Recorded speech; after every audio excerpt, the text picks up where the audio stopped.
the recording is starting. Perfect. I can just introduce a bit the reasoning behind this webinar and why we thought it was an important discussion to make. Even though if you're all here, I know that you already know why this discussion matters. But in any case, maintaining healthy and balanced relationship with media and technology is essential for children's well-being. Digital tools are now embedded in almost every part of young people's daily lives, shaping how they learn, communicate, socialize, relax, and play. Schools across Europe increasingly rely on digital tools to support teaching and collaboration and access to information, creating new opportunities for participation, creativity, and inclusion. But at the same time, the growing presence of digital technology in education and social life has raised important questions about the students' psychological well-being. In fact, while discussions around digital education often focuses on access, skills, and safety, there is an increasing recognition that digital transformation has also a significant impact on the psychological dimension. Digital environments shape how students think, feel, relate to others, and experience school life and social life. Experiences such as online comparison, information overload, interruptions, and expectations of permanent availability can influence stress level, motivation, sleep patterns, and overall the well-being. These experiences are closely connected to the school culture, to the pedagogical practices, and shared norms around technology use. Schools therefore play a key role in supporting digital well-being. Beyond regulating the device use, it's important to promote healthy digital habits and encourage reflection and foster supportive environments. A whole school approach is particularly important as digital well-being emerges from the interactions between students, teachers, leadership, families, and is not an individual behavior only. The Digi.well project is a 24-month project funded by the European Union, and it aims to support schools in addressing these exact challenges by providing research-informed guidance and practical tools. Within this framework, the Digi.well self-assessment tool and action plan have been developed to help schools reflect on their current practices and identify concrete actions to strengthen a healthy digital environment for the entire school community. Building on all this work, this webinar seeks to explore the psychological dimension of digital well-being through a dialogue between our experts and young people lived experiences. The sessions aims to support educators and school leaders in understanding how digital practices affect learning, relationships, and well-being. Now that I've set the scene, I would like to welcome our experts and speakers and the young people. So with us today, we have Anna Mirkovic. She is the CEO and co-founder of the Digital Communication Institute in Serbia, who will share insight on the psychological impact of the digital environment on children and young people. Then we have Sandra El Gemayel. She is a research officer at the Digital Future for Children Center, and she is the lead of the Better EdTech Future for Children project. And she will bring from her project the experiences from the education field and the schools, and we will reflect together on how schools can foster healthier digital habits. And then we have our amazing young girls. We have Rita and Ella with us. They will help us understand the young people's perspective and everyday experiences online. And then we have Ariana Blaic. She's our in-house consultant, and she will present the self-assessment tool and action plan. Of course, I will let them introduce themselves in deep and in a way better in a better way. Before starting, I would just like to introduce you a bit on how the session will be divided and how it will work. So it will be divided in two parts. In the first part, we will explore the psychological dimension of digital well-being through a dialogue between the experts and the young people. And then we will give a 20 minutes slot for you and the experts and the young people to have a discussion all together. So all the questions you will have throughout the first session, you will be allowed to do in those 20 minutes, so we can build together a nice discussion. And then the second part, we will introduce our tools, so the self-assessment tool and action plan, showing how these resources can help schools move from awareness to action. We really hope that today's discussion will be practical, inspiring, and thought-provoking, and that you will leave with ideas and tools that you can bring in your own classrooms or families. So thank you so much for being here. I will finally stop talking and I will leave the floor to the more interesting people. The first one, breaking the ice, is Anna. So she can present her work, and yeah, I'll leave you the floor to you. Thank you, Adua. Thank you, and thank you all for actually being here and listening this topic. We think it's interesting, but we never know if we doesn't listening to you and hear what they think about that. I'm Anna. I'm psychologist. Actually, I have PhD in digital literacy, and the focus of my research work is correlation between digital literacy and empathy, emotional intelligence, introspection, and things like that.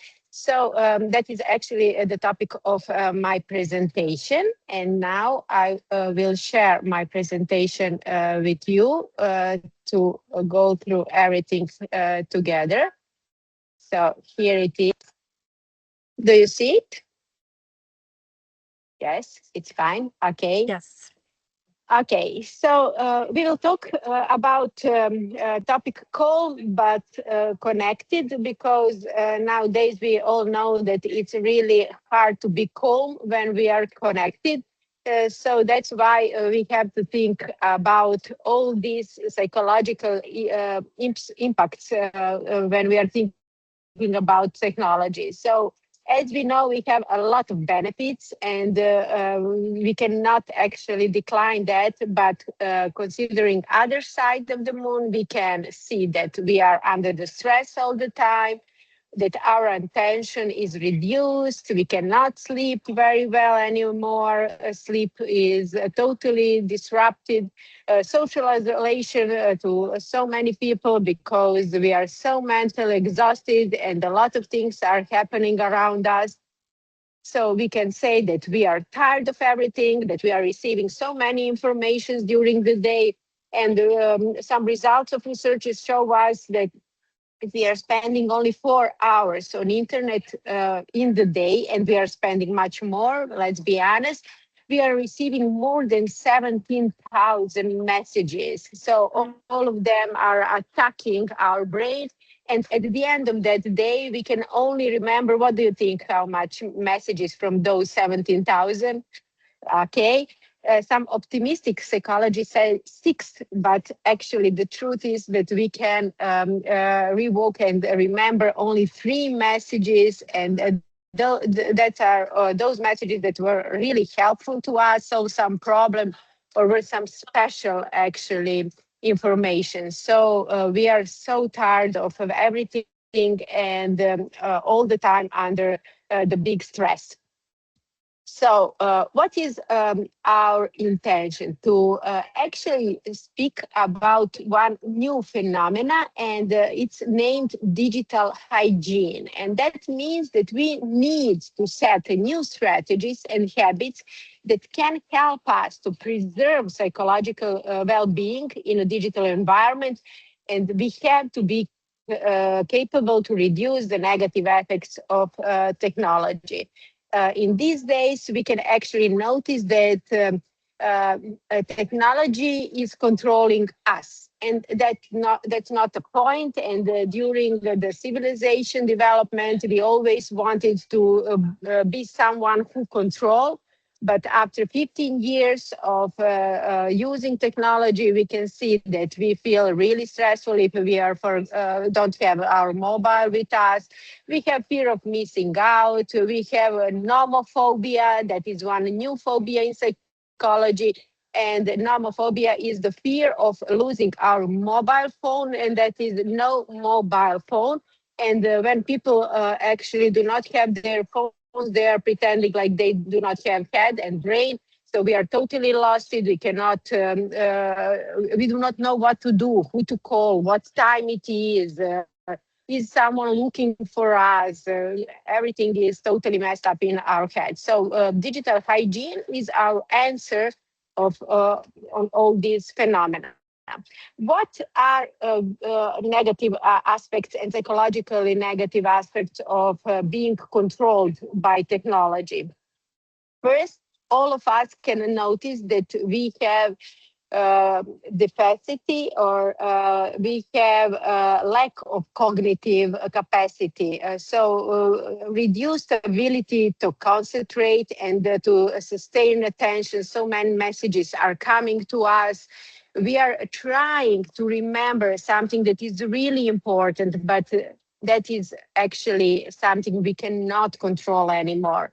So all the time we are like, what did I want to say? Or I just took my phone. What did I want to do? And to be honest, I have chat on WhatsApp with myself when where Прекој би придаве Роналку. I have some. Дај ми, имаш ли Viber? We have problems to remember something that is really important to us, because we are overloaded with information. Then we have this forgetfulness of tasks due to information overload. I already mentioned that. Fragmentation of attention, when multitasking across different digital platforms. We have so many open tabs, and we just try to do something and then interrupt our thoughts and our work and our activity, try to solve some other problem. And that this fragmentation that is so exhausting to our mind and makes us feel really bad. Also, all of us nowadays have these emotional and psychological problems considering digital technology. Increased levels of stress and anxiety. Some researchers from Serbia shows us that youngsters between 16 and 25 in Serbia feel stress 98 percentage every day. They feel anxious in percentage 78. They feel depressive in percentage 52. When I was studying psychology, I'm not a clinical psychologist, we were talking about anxiety and depression as illness, as a psychological illness. And nowadays we have situation that we are feeling anxious and depression on daily level. That is something that is totally connected with over usage of digital technology. Low self-esteem and depressive symptoms because we are spending so much time on social media. We are receiving so many messages about perfection and about how to be the most beautiful and amazing person in the world. All the time we are comparing ourselves with those people, and all the time actually we are helping ourselves to lose our self-esteem. Also, we can notice the social problems considering over usage of digital technology. So weakened interpersonal relationship. We do not have time to spend in direct communication with our friends. We are in digital communication all the time, and we are sending so many emojis, but to be honest to ourselves, where was your last initiative to go to hug someone you really like, to touch the skin of someone you really like? to look direct in the eyes, to feel actually the energy of that person. That is something we are almost forgetting these days, because we are only communicating through screens. And considering to this reduced empathy and actually diminished ability to interpret non-verbal gestures. That is really important, because considering communication, we are thinking about people, and we are making some conclusions with about people, not only considering what they are talking about, but about considering their non-verbal gestures. And actually, when we are creating impression about someone, most impact, the strongest impact is from non-verbal communication. More than 93%, only 7% is what someone is talking about. Without this direct communication, there is no chance to read non-verbal gestures, because we are trying actually to use emojis, but it's not enough, and it's not in our nature. So we are totally in problem considering social aspects of our life. And at the end, but this is really, really important, we have all these physical effects. Sleep is interrupted all the time. We have this blue light from our screens all the time. If we do not sleep before midnight, we will not have the hormone melatonin, and it is really important for recovery of our body and for preparing ourselves for the next day. And we can receive our natural melatonin only under two circumstances. The first is to close our eyes, and the second is to be in a totally darkness. Without that, we are totally tired and we cannot recover from the previous day. So we are really tired. We have a headache. Our eyes is hurting, and we cannot actually functioning like it should be. We have muscle tension. We have headaches. We have vision problem. I already mentioned. What we can do to be better, to have better cognitive capacity, to reduce stress and anxiety. What can we do better to strengthening the real life and social connections? We are talking again about digital hygiene strategies. What are we actually thinking about when we are talking about this? Time management and boundary setting. The main problem is that youngsters, but also their parents, considering me, we do not have boundaries. And we are changing commitments considering our digital behavior all the time. So 3 years ago, it was I'm spending only 3 hours, and now I'm like 6 hours on internet, and I don't think it's a problem, because all the time I have something important to do, to answer email, to chat with someone important, to answer this message, because I already seen it. It's not proper behavior to ignore it. So all the time we have a problem with boundaries, and we have to see what we can do better, and to have this time management actually contracts with ourselves. So what is the proper time to spend it on digital media and social media? Then we can actually have this notification control. My advice is to reduce notifications.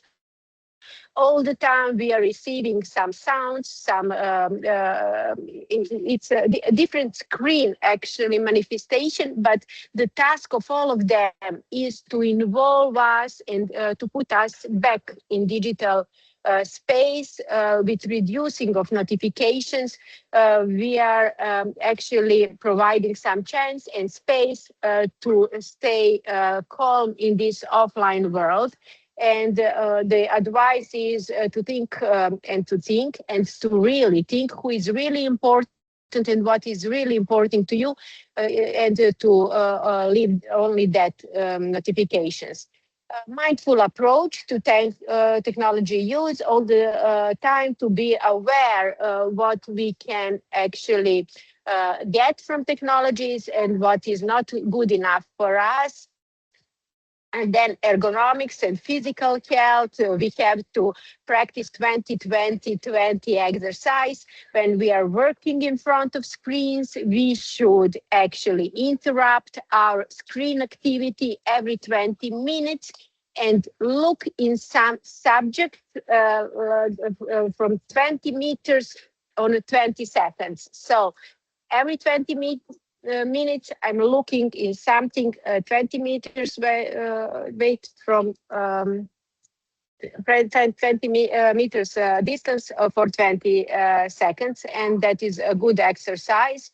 Social strategies, I already mentioned, we are actually surrounded with so many digital friends, but our nature is social. We are social beings. Even before birth, we need other people. We cannot survive without other people, and not without people on Instagram, Snapchat, or TikTok. We need real people in a real space. We need to spend time with them, and we should be aware all the time how important that to us.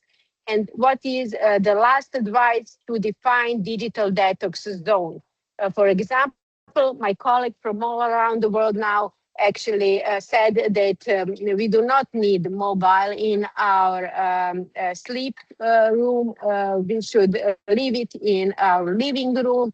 As we know, the mobile phone is the first thing we are taking in the moment, even before we are opening our eyes. We should have this pause time from half of hour before look at mobile phone. During the lunch, during the coffee with friends, with some important people, important to us, we have to define and to have a digital detox zone.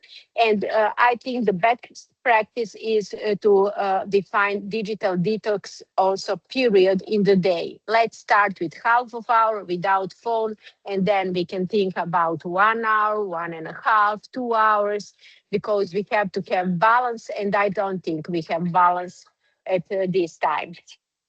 Research shows that even a short-term digital detox can reduce stress and anxiety. And I don't know if someone of you will say that we are enjoying stress and anxiety. It's really exhausting. We are tired. We don't feel well under the stress. So if we want to be without stress, we have to have digital detox in the day and in our apartment and in our life. Improve sleep quality. Without sleep, we cannot functioning the day after that, unsleepy night. Increase creativity and productivity. I don't know if you know, but creativity is connected with the period when you are doing nothing. Then our brain is so creative to make some other connection between actually dendrons and neurons, and to think about something totally new. And creativity is to making something totally new. And strengthening the interpersonal and relationship and social connections. That is really important, because, as I mentioned, we are social beings. We need to be surrounded by the other social beings and people. And if you watch the movie, I try to actually remind myself the name, with Tom Hanks. After some aeroplane destruction, he is on some island totally alone, and he is making fake friends from some ball, putting some fake eyes on that ball, because people need other people in order to be in a balance. Without other people, we cannot live, and we cannot be in the balance. And even if we are talking about living in nowadays in digital era, with so many information, so many media literacy issues, like talking about consumerism, for example, and all that material things, all the most important things in our life are free of charge, and we do not need much time for them in our day. For example, smile. If you are smiling, to some person, you will activate some neurons in their brains and they will smile to you. If you are hugging some really nice and polite and your favorite person, you will receive the portion of oxytocin, and that is the hormone of happiness and love. And if you are walking for a half of hour in the day, you will receive your portion of dopamine, and that is also the hormone of joyness. If you are surrounded with some real people, you will receive as much energy as you need to be in a balance. And that's why it is really important to talk about digital detox and to talk about how to stay calm when we are connected 24/7. And that's it, I think. Yes, that's it. That's it. Thank you so much, Anna. I think it's now it's time for the girls to ask questions to you. So I ask Ella and Rita to ask one question per each. So we can then move to the next presentation of Sandra. And can I ask Ella to start and ask her question? Hi, I'm Ella. I'm from Croatia, from Zagreb, the capital.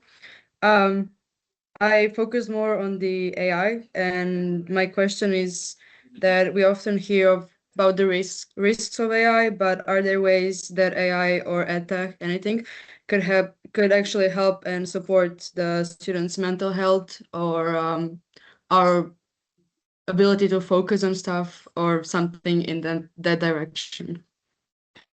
Mhm. Uh, I like to use AI, and I think it is really important and can make our lives easier, as we know. And following the statistics, nowadays people are using AI for finding some important information on the first place, but on the second place as a psychotherapist. And people are asking all the time about their mental problems, about their feelings, about their emotions. What is a problem with that?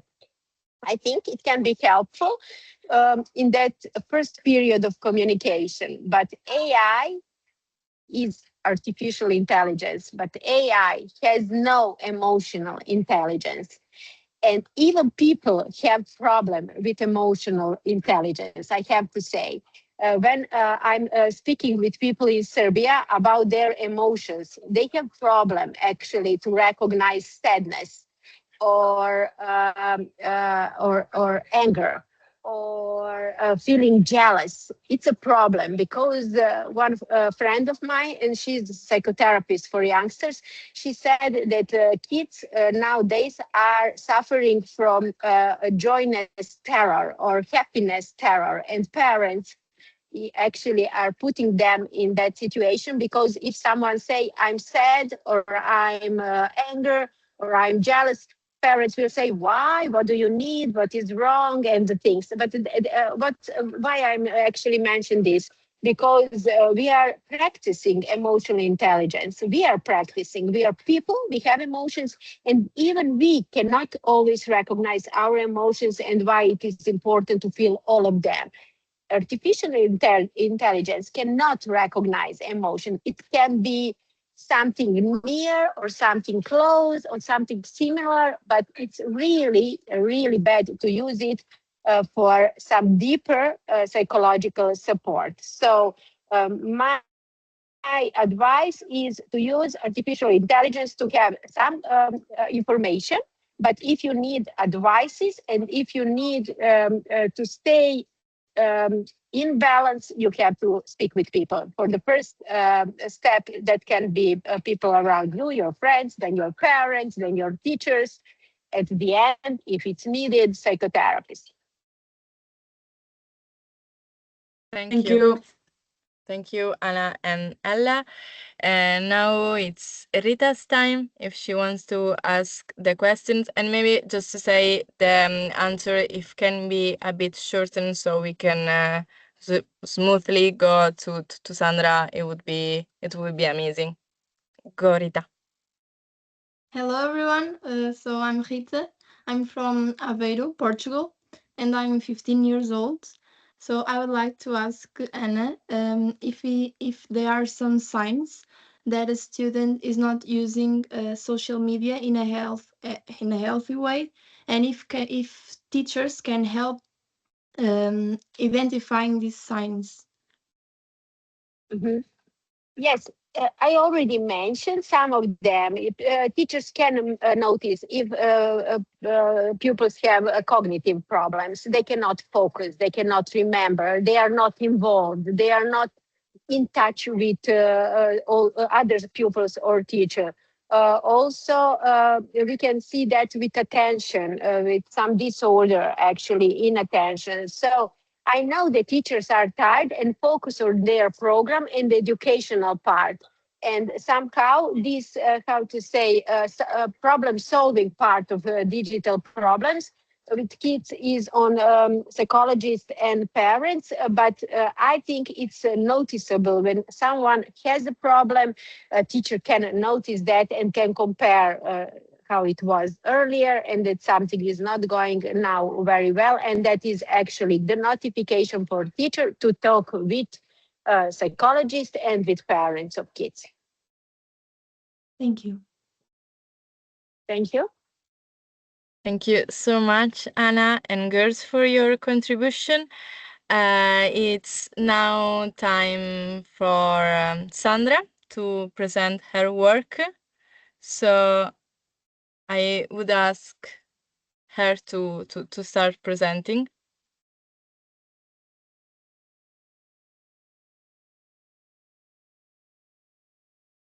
Great. Hi, everyone. My name is Sandra, and I am a postdoctoral researcher at the London School of Economics. I'm based at a center called the Digital Futures for Children Center, where I'm leading on a project called Better EdTech Futures for Children. And I'm going to be talking a bit about the project today and some of the findings that we've found. So very quickly, what the project is about. So we are looking into how education technologies, so tools like digital devices, laptops, whiteboards, tablets, robots, how tools as well as apps and programs and software, how do these shape how children learn and how do these shape children's rights? So when we talk about children's rights, we're talking about things like education, but we're also interested in things like children's well-being, their protection from commercial exploitation, their inclusion, their safety and protection online and on these devices and when using these tools. So I am based in the UK, I'm based in London, and this was a UK-based study. And we were interested in kind of stimulating a conversation nationally about, what edtech tools are being used in schools, because we don't really know what tools, what apps, what devices are being used in different schools and what they're being used for. We're interested in how edtech is impacting learning and rights and in different circumstances and children's different experiences. How are children experiencing edtech? What do they think about it? And do they want to change anything about it? And we were also kind of interested in understanding how edtech can be improved and how can it be improved to lead to more benefits, but also reduce the harms that might be coming from it.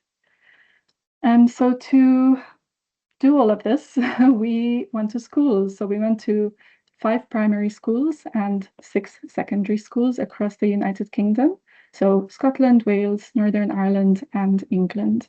And we spoke with over 450 children between the ages of 6 and 17 about their experiences with EdTech.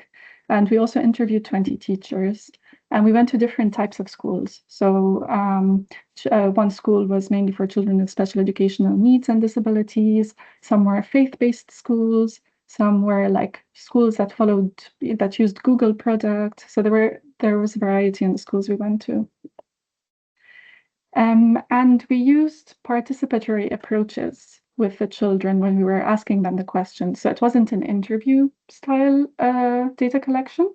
We worked in groups and we used all of these methods. So with younger children, we cut out logos of apps or images of devices that they use in school. We gave them stickers, happy faces, sad faces. We asked them to stick them on these different images, and we had discussions around, why they stuck the sticker, why they put a happy face or a sad face. With older children, we asked them to write down all the devices and apps they use. We also gave them stickers.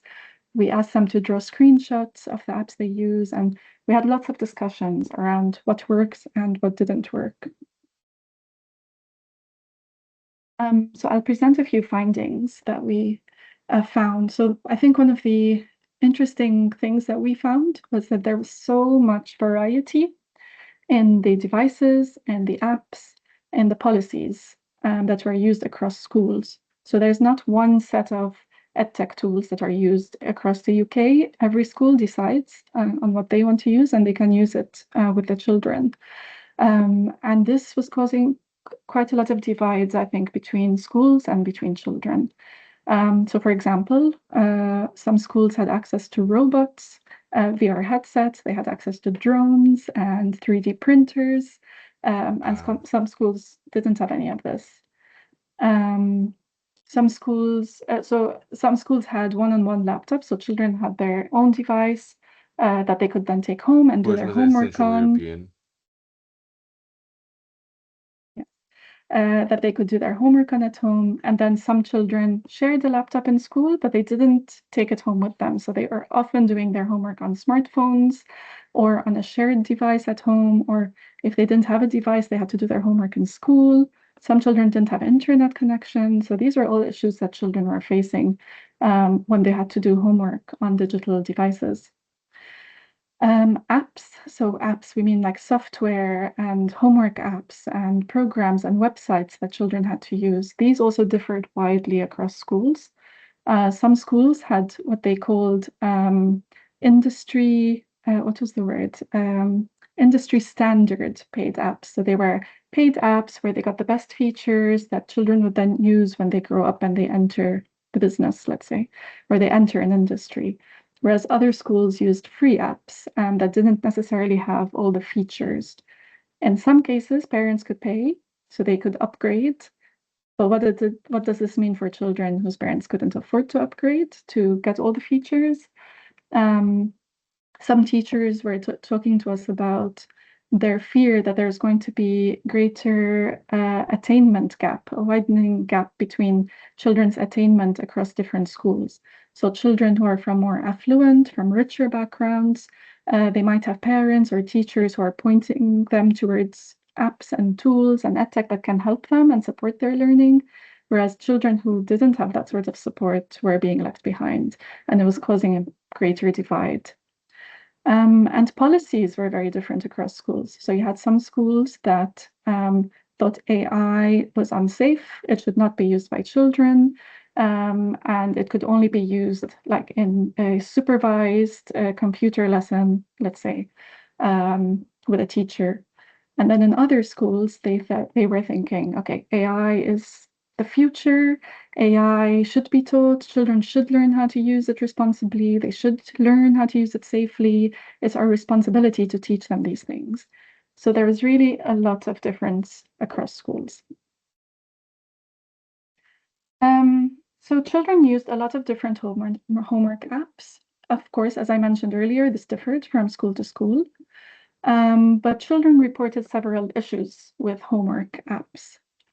So this included things like glitches. So the app would just like stop working, or they talked about the software freezing. Some children would lose online work. So they might have been working online and writing an essay or creating some image, and then the internet goes and they'd lose all their work. And this was very frustrating for them. Some children had problems logging in to the apps or to the websites, and some children mentioned like their passwords wouldn't work, so they couldn't do their homework. So there were definitely technical issues around using apps for homework.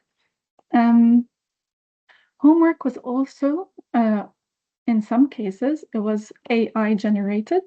So there was AI embedded within these homework apps, and it would automatically create the homework assignment, it would automatically grade it, and it would automatically provide feedback for children. So some children found this useful, or they found EdTech apps useful, but then some children found that the AI generated content was really unclear. They couldn't understand what they were being asked to do, or it didn't align with the material. Some of them felt like it only captured exact answers, so it couldn't really tell if a child was learning or if they were understanding or how they were thinking. It could only see that they put the exact correct answer. And if they had a spelling mistake, it would be considered wrong, or if they put an extra space, it would be considered wrong. So this was very frustrating. And what was also frustrating was the lack of feedback. So let's say a child made a mistake, they had an error, the feedback was either they didn't receive it or they received feedback that they just didn't understand and it made no sense to them. So children often told us they would turn to generative AI. So they turn to AI chatbots, things like ChatGPT, like Goth AI, like Snapchat AI, which they felt could explain things to them when AI generated homework was unclear. So there was this barrier that AI generated homework, or AI that was embedded in EdTech apps. It was creating a barrier for them. And so they were turning to chatbots to try to help them to understand what was wrong and how they could get to the right answer and to get help. And some children said that they didn't want to burden parents or didn't want to burden teachers, and so they preferred to ask AI. So it wasn't only children who were using AI, like chatbots, it was also teachers who were using them. So teachers used AI that was integrated in EdTech, and they used chatbots. So they would use AI for lesson planning, for creating resources for children with special educational needs and disabilities, for marking, for setting homework, and tracking children's performance. And they often found that it saved them a lot of time. And they found that this was great because they could then use that time to help children, to cater to them, to tailor lessons to children's needs. And children acknowledged that AI could be useful, and they acknowledged that it can help teachers save time and that it can be used in fun ways and nice ways. But they were very frustrated and really upset when teachers used it uncritically. So if teachers created material all from AI, or they created PowerPoint slides all from AI, and it just didn't make sense, the teachers didn't understand it, the children didn't understand it, it was creating a lot of tension and a lot of frustration with the children. So you could see that teachers are using AI, children are using AI, and this increased use of AI among both was leading to more distrust between children and teachers. So children were doubting that teachers are creating material, teachers were doubting that children were doing their own homework, and it was leading to issues of trust, mistrust between the two. So this makes us question, so how is this increased use of AI among children and teachers affecting the relationship between children and teachers? How is it affecting children's learning experiences? And also, how are less supportive relationships between teachers and children leading to children's increased use of AI? So if they don't have good relationships with their teachers, or they don't understand their teachers, what's happening? And how is this pushing children to use AI more? Children were really, they had a lot to say about homework timers. So homework apps often had timers embedded in them. Some of them were countdown timers. So like you have 1 minute, you have to complete this task or complete as many questions as you can. And others were timers that time how long you spend doing your homework. So for example, 1 hour. So children felt when it came to countdown timers, children felt a lot of pressure to complete activities before the timers run out. So for some children, this was fun and it was a competition. For other children, they said this led to more mistakes. One child, as it's on the slide, she said, I'm getting the answers wrong, like I'm going crazy. And they could have avoided mistakes had they had more time. When it comes to homework timers, children were saying that they often had timers in their homework that timed how long they were spending on homework. Children had a lot to say about those. So they couldn't stop the timers. They couldn't even stop them to go to the toilet. They didn't time you correctly. So if you have another tab open, the time was counting wrong. They couldn't adjust the timers to children's individual needs. So if children had special educational needs, they couldn't actually adjust this timer to meet their needs. It was leading to a lot of stress and anxiety among children. So the final thing I'll talk about was behavior apps. So several children across different schools talked about apps where they could manage their homework. So it's an app they could go to and they see all the homework they have, and from there they could go to different links and do the homework for different subjects. But often within this app, they could also see their behavior. And so I spoke with my colleagues, and I spoke with some year 7 children. So these were like 11 or 12-year-old children in one school, and they used an app. And we asked them to draw it. And the first thing they drew was this circle that you can see on your screen. So these are 3 different images from 3 different groups of children. And so they explained that when they go on this homework app, the homework management app, the first thing they see is their behavior. So the first thing that comes up is a behavior chart. What's green means you got good behavior points. If it's red, it means you got bad behavior points. And yeah, the first thing they see is this wheel. Even if they don't want to look at their behavior, the first thing they see is their behavior. So some children, those who got mostly a green wheel, had many good things to say about the app. They really liked it. They felt that it helped them organize their homework. Everything was in one place. They liked to see their behavior. Their parents were happy. So it was great. Those children who were getting a lot of red, so a lot of negative behavior points, had many different things to say.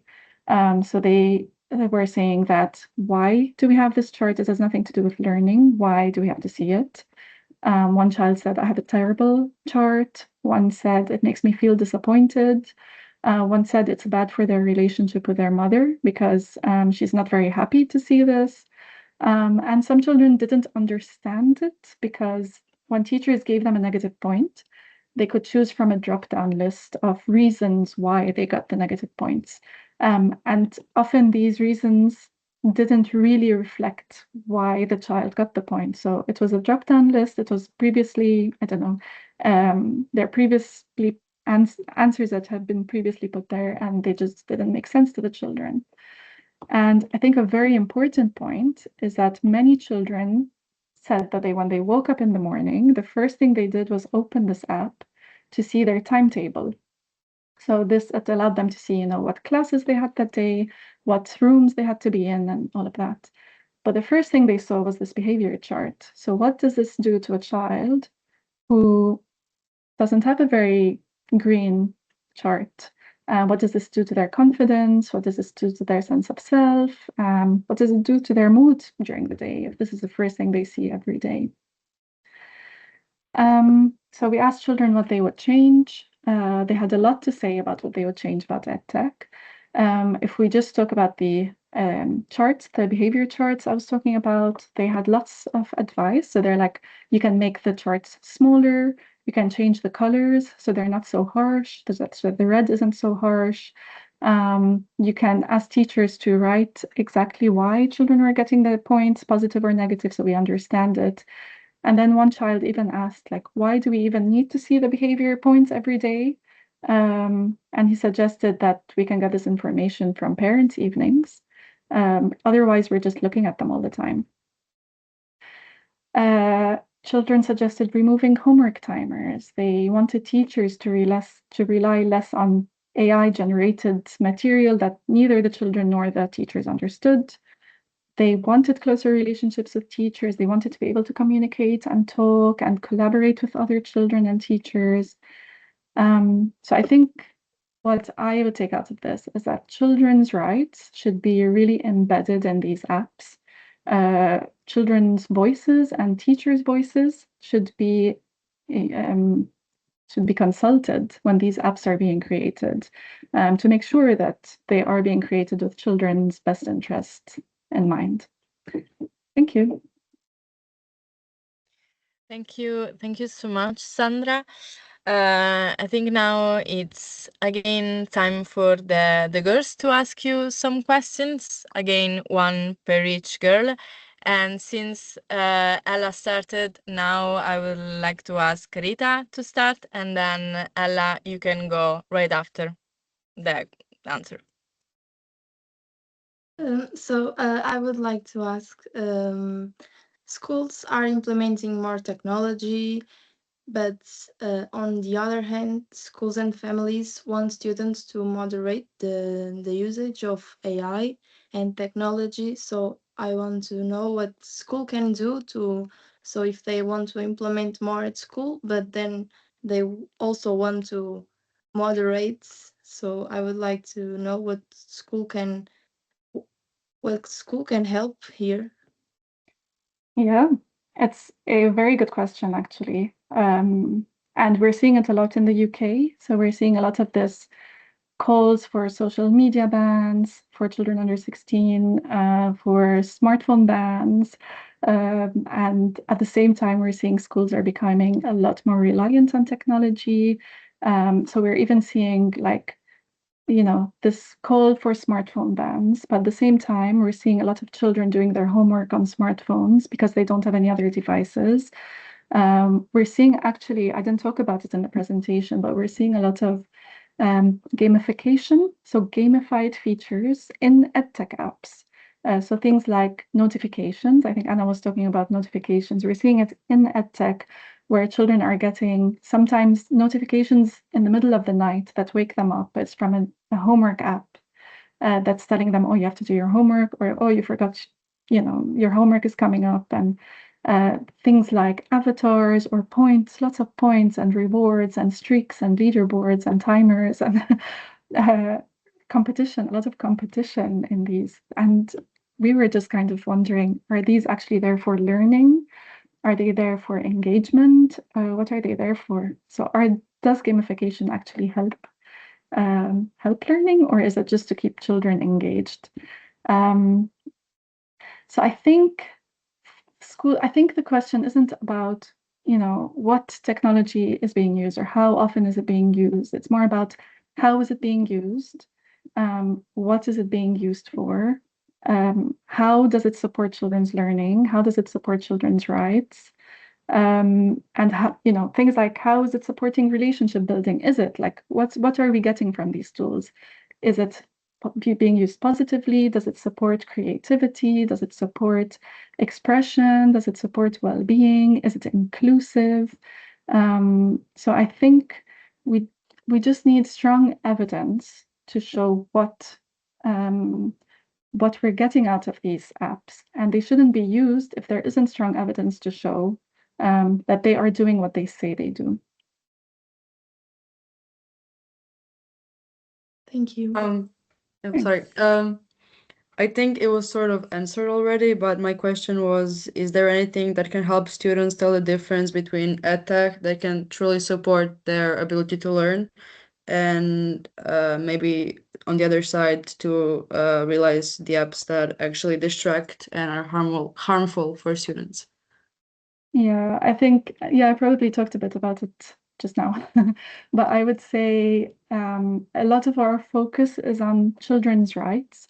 So I think some children don't even know that they have rights. So children have rights. They have rights in the offline world. They have rights in the online world. And these include things like the right to educate, like a quality education. They have right to protection from harm. They have rights to protection from commercial exploitation. They have the rights to being included and to well-being and to play and to information. And, when these apps are being developed, they should have these things in mind. And they should be, I said earlier, but they need to be independently tested, because a lot of times what companies do is they say, oh, my product does this, my product does that, my product supports learning, and look at all these numbers and percentages. But it's kind of a marketing strategy. So I think before schools even deploy any of these apps, there should be independent evidence to show that they work. I think there's also, like, we've been doing some research and we've seen that apps work. I think like they can work when they're, first of all, age appropriate. So something that works for a 17-year-old might not work for a 5-year-old. So it should be also developmentally appropriate. And they should be aligned with teachers, with pedagogy. So they should be underpinned by research that shows that they should be underpinned by evidence on how children learn. So children learn through repetition, they learn by making mistakes, they learn by interacting with more knowledgeable teachers, more knowledgeable peers. So, these things have to be integrated into EdTech as well to make sure that they lead to learning. And I think also being inclusive is very important. So tech that isn't inclusive is going to be very damaging for children who are going to be feeling excluded by it. Thank you. Thank you. Thank you so much for experts and the girls to all of your work. Now it's time actually to start the discussion. So please, if you have some questions, use the chat, or if you feel courageous enough, just raise your hand and start to speak up. We don't have 20 minutes anymore, we just have 10, so we can go to the second part, but maybe to just start the discussion, I can ask Sandra or Anna if they want to ask some questions to the girls, so people can feel inspired by you. Yes, definitely. So I think, so my question would be for both of you. I talked a lot about the experience of children in the United Kingdom, and I know that it might be unique to the UK context. So maybe you can tell us a bit about how you use education technology and artificial intelligence in your school or for your learning. Shall I pick one of you to start? Ella? First, I like to say, I don't know if it's in all schools in Croatia, but in my school, like, I want to say we're very focused on that. Most of our homeworks are on papers. Our tests are all on papers, except for IT. Yeah, those are like Python and stuff, programming. But we do use PowerPoint, of course, Word, Canva, Kahoot, maybe also. About like Zoom. We use a lot of Microsoft Teams. When it was COVID, that was the main platform we used for school materials and having lessons, and it kind of stuck till now. Not all teachers agree with it. Some are more on the side, ask in school if you need something. It wasn't used before. It doesn't have to be used now, but most of the teachers encourage it and send us presentations and allow us to ask questions after school hours, which I think helps a lot and is generally a good thing that it's allowed. So yeah.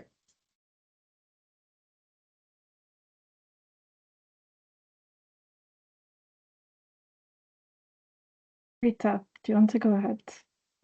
Yes. So at school we use Classroom, so the teachers can drop us the material, the documents and presentations of the classroom, and we also use email, so we can ask teachers any doubts, anything if we need to talk with them. We also use email. At school, it's like Ella, we use a lot of paper, books. We also use Canva and PowerPoint, Kahoot sometimes, and Yes, we also use AI for help us. In my case, I use AI to help me like learning if I'm doing something and I'm not understanding the solution.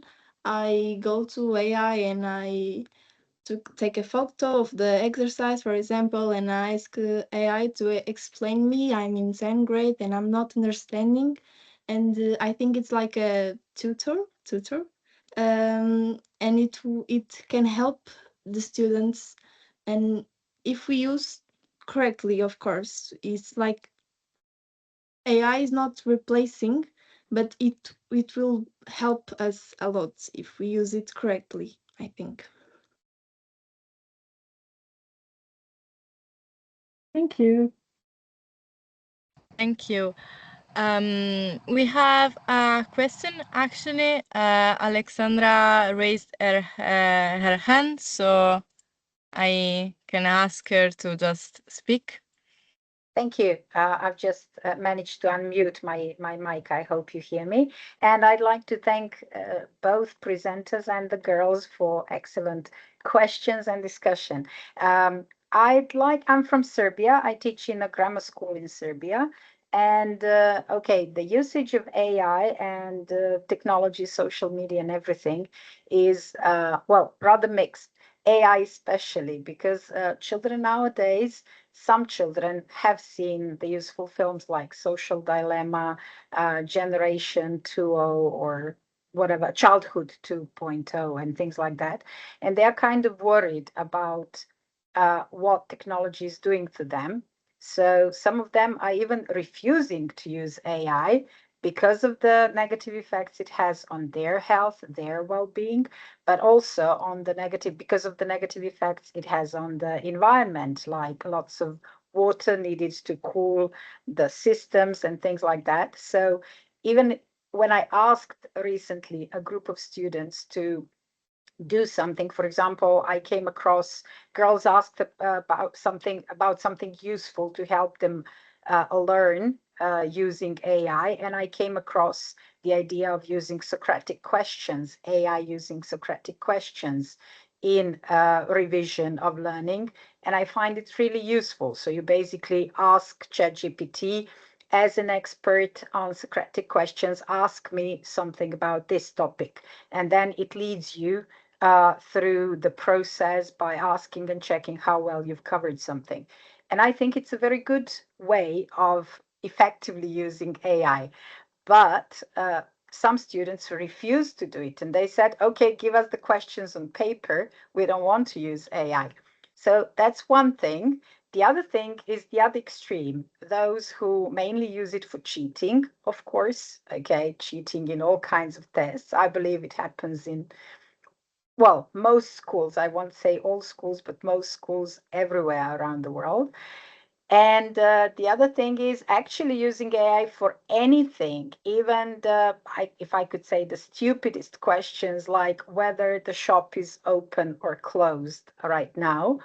And it's like, I mean, some students told me I literally use it for everything. I ask it everything. So my question now is how to find the right balance, because I'm trying to show my students that it is impossible to pretend that it's not there.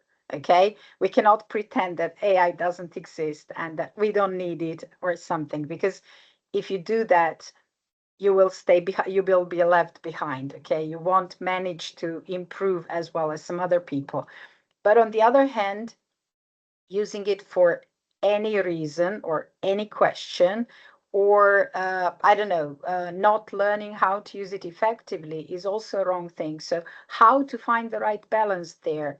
And as Sandra mentioned, some students are not in the same position because they don't have enough money, enough resources for the good technology, etc., etc. So where is all this leading us, and how to approach these problems, and what can be done? Thank you.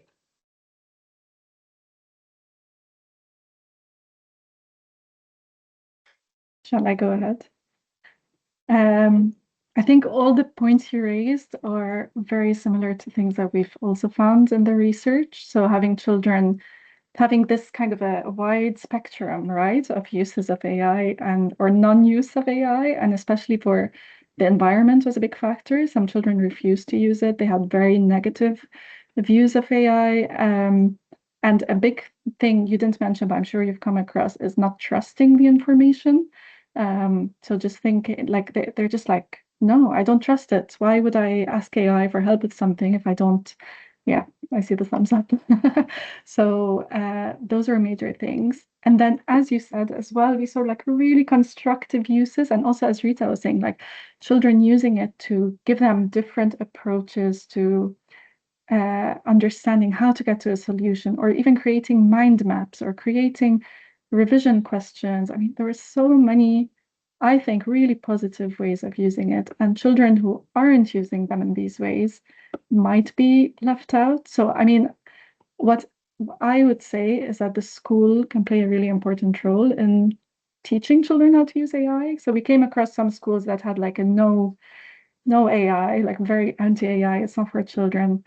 But then we came across schools that were saying from the very early ages, like even from primary school, like from like really young, children should be taught in obviously age appropriate and developmentally appropriate ways about AI, about algorithms behind it, about how they're getting their answers, about like AI wanting to almost, please them or give them just say like, yeah, you're right, that sort of thing. And teaching children, this is what's happening in the background. This isn't a person, it's not someone with emotions. It can be used positively and it can be used to help you, but you need to know how to phrase the prompts. You need to know how to use it for your benefit. So I would say it should be something that's addressed in schools. Thank you. Thank you so much, Alexandra, for this important question, and Sandra for replying. We have actually time just for the last question, so I would kindly ask Anna to ask the question she had for Rita and Ella to sort of close the first session in a nice way. Yes, I have a question, and it's totally opposite than all the other questions. Actually, I would like to know, have you ever tried taking a break from social media and digital technologies, and what was the experience like considering this canceling or ignoring digital technologies?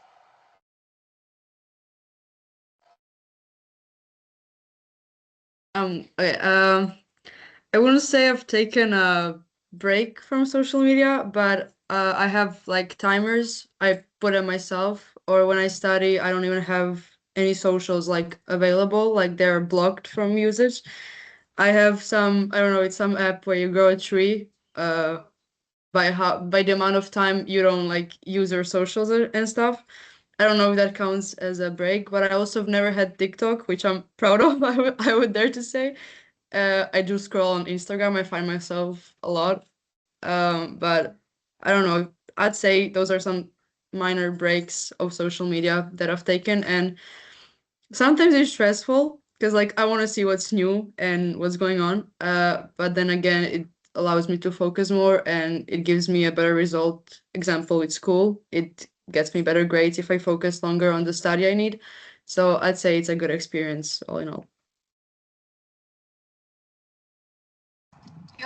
And Rita? Has like Ella, I never took like a real break, but I have the time limits per day, so I can understand and force myself to leave the phone aside. So, and when I'm studying, my phone is always outside my office, and it has to be like that. For example, would like to share with you. I play basketball, and when we are in basketball tournaments or internships, we don't have access to our phones, so we only have like 20 minutes per day to talk with our parents.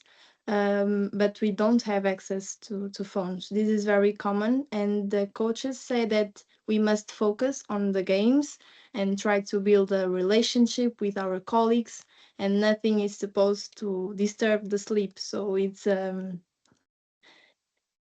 very, in the basketball tournaments, it's very common to not have phones with us. Thank you, girls. Thank you so much. And what are the interesting experiences? Like I know very well the app Ella was talking about, the tree one, because my university years they were funded by that app basically. So I know very well. But it's amazing the fact that you can, Rita, you can stay without your phone for such long hours in time. I think it's amazing. So we just finished the first session. Once again, I'm thanking the girls and the experts for it. Now it's time for our beloved Ariana. She will explain to you our self-assessment and action plan in a very interactive way. So I'm not talking anymore and leaving the floor to her. Thank you so much, Ado, and thank you so much, Anna and Sandra, as well as Ella and Rita. It was really, really insightful. And it was actually the self-assessment tool that I will present in a moment builds very well on what we have just talked about. But before I start talking about our whole school approach to digital well-being, I would like to invite you to join me in a survey online. I will share the link here in the chat. But also when I share the screen, you will see a QR code. So if you have a mobile phone, you can just direct it, and I can see you are very fast already, 15 participants. We have prepared 3 questions about digital well-being. So I think there are 55 of us here in this webinar. Let's wait maybe half a minute, and then I will start the questions. So almost 30 here. You can scan the code, or if you are using your laptop, you can just click the link that I shared in the chat, and then just wait until I start, because this is a teacher-based tool, so it is not student-based. You can't start before I started. So now 40, I think that's nice. We can, I will start with the first questions. There are 3 questions, different types of questions. So the first one is this one. How would you define digital well-being? We've heard so many interesting things about our mental health, well-being, how to behave in school and also at home. So how would you define it? So write a word. I hope it works. Does it work? Can you? Yes. Okay. That's great. So here you can see we will create a word cloud, and the most prominent word will be the one that is used by most of you. So technology for now, but balance. Yes, so digital well-being is technology, but also balance. It means healthy balance, to recognize balance, to control. Being mindful to control the screen use, screen time, but also it has negative effects. Okay, so you can see now the most prominent words are balanced, digital, and use. Nice, but balance is definitely something that has been mentioned in our talks today. Okay, thank you so much. When I click the next question, you will not be able to submit the answer to this one, so please do it now so that I can go on. But balance, and also Alexandra used this, how to achieve this balance. This is an important question. Now next question about your school. Is digital well-being part of your school vision, values, and everyday practices? Yes, no, or you are not sure? So here we have well, quite a lot of yes answers, but also not sure. Many of you are not sure. And that's, I think, a good thing, because we want to share the self-assessment tool that will help you implement digital well-being within your whole school. Okay, so here we have some yes answers, but also quite a lot of not sure. So I think if I move this here a bit, I will see, so 35% yes and not sure, and 30% not. Okay, please click here now, submit the answer, and then we will go to the final question. Okay, so some of you have.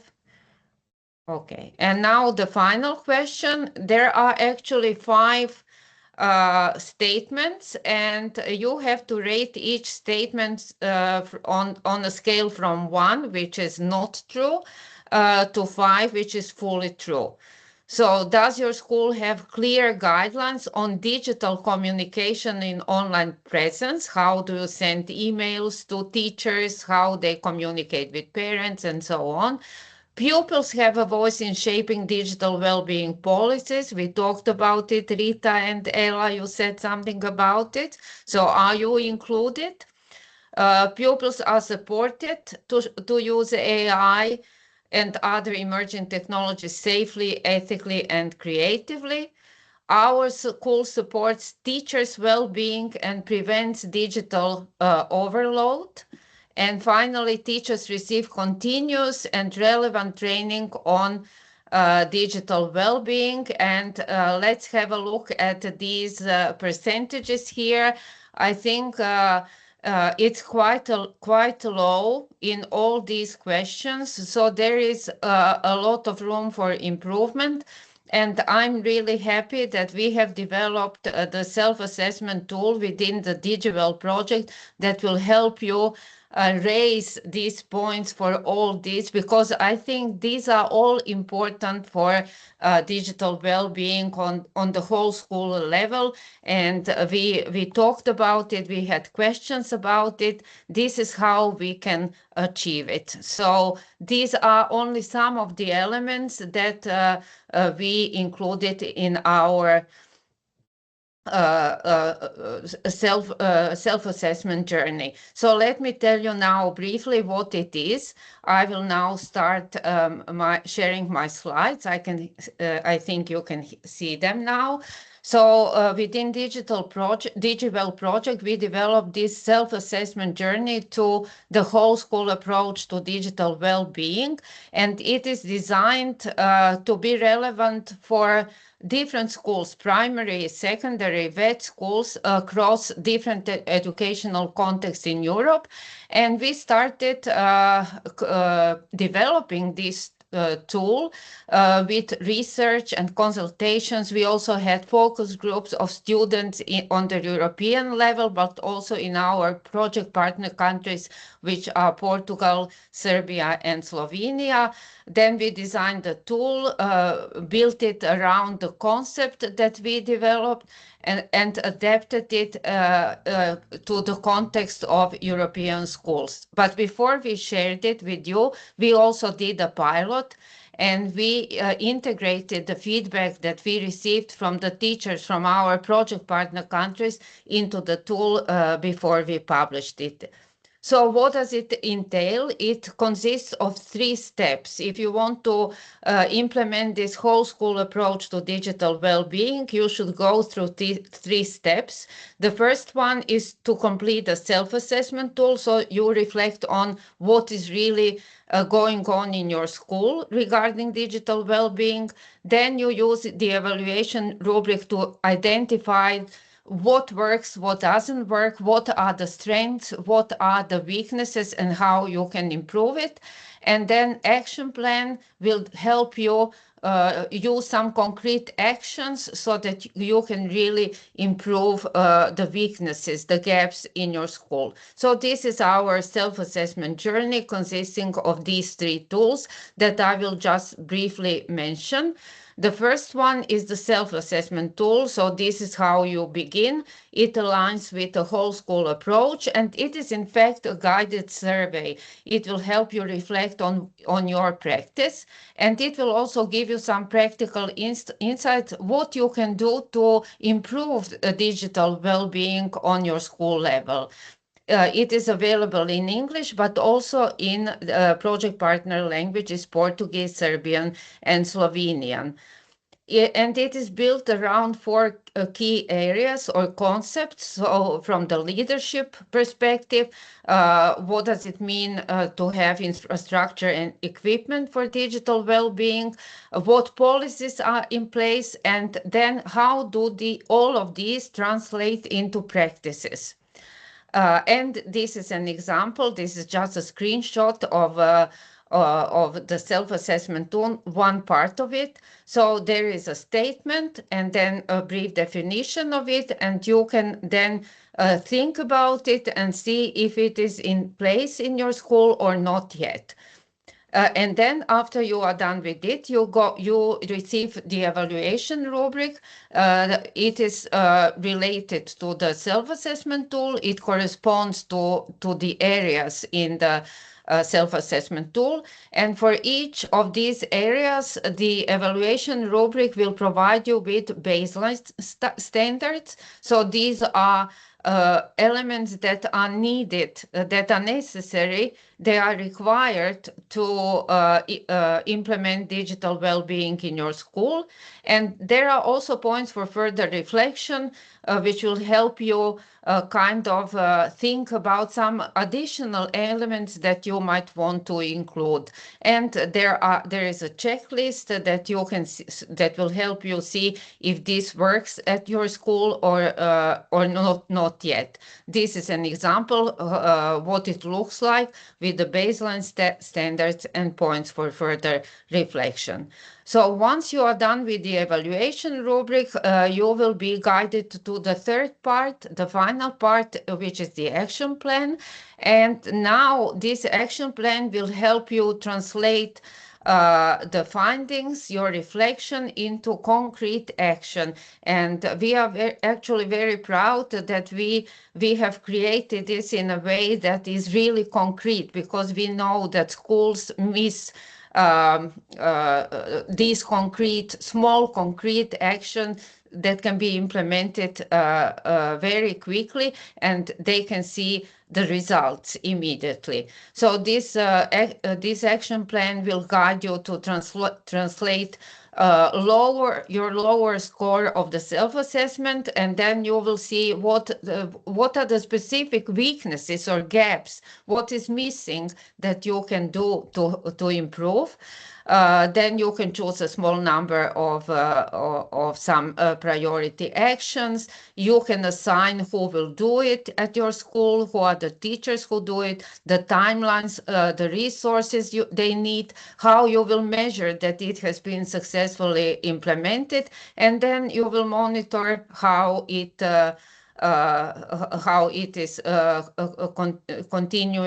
continuously improved, and then of course review progress and guidance. This is what it looks like. So it's very, very concrete. You don't have to fill in all these cells in this action plan table, but you will adapt it to your teaching context. So the idea is that we empower all the teachers in the school, that we engage pupils, because we want to foster resilient and proactive digital culture. Maybe I should also add here balanced digital culture, so that the learning, safety, and well-being for all members are supported. So not only for teachers and students, but also for the whole digital community at your school, including parents. And so we kindly invite you to scan this code or check the link that also Maria shared previously, and do it, start by yourself, but then also include all your colleagues, and start with these small actions that will help you create a balanced digital well-being at your school. Thank you so much. If you have questions, and I will stop sharing now.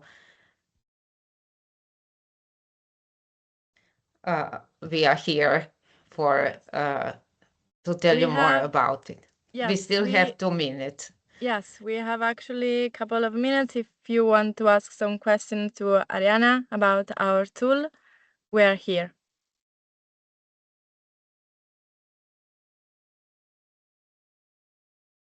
If not, I can already start saying goodbye to all of you and thank you for being here. Just give me a minute to thank, first of all, of course, our speakers and our girls. So Rita, Ella, thank you so much. Sandra and Anna, I think you did an amazing job. Ariana, you as well, but you are in our house. I also would like to thank you, all of the people that works in the Digi.well project, our partners as well that are from Portugal, Serbia, and Slovenia. And yes, thank you so much for being here and for staying here all the time. It's amazing that we are still 57 people, sorry. So yeah, have a nice evening. Tomorrow it's a holiday, so you can relax a bit, and see you for the next time. Bye, everyone. Thank you. Bye-bye. Bye. Thank you. Thank you. Goodbye.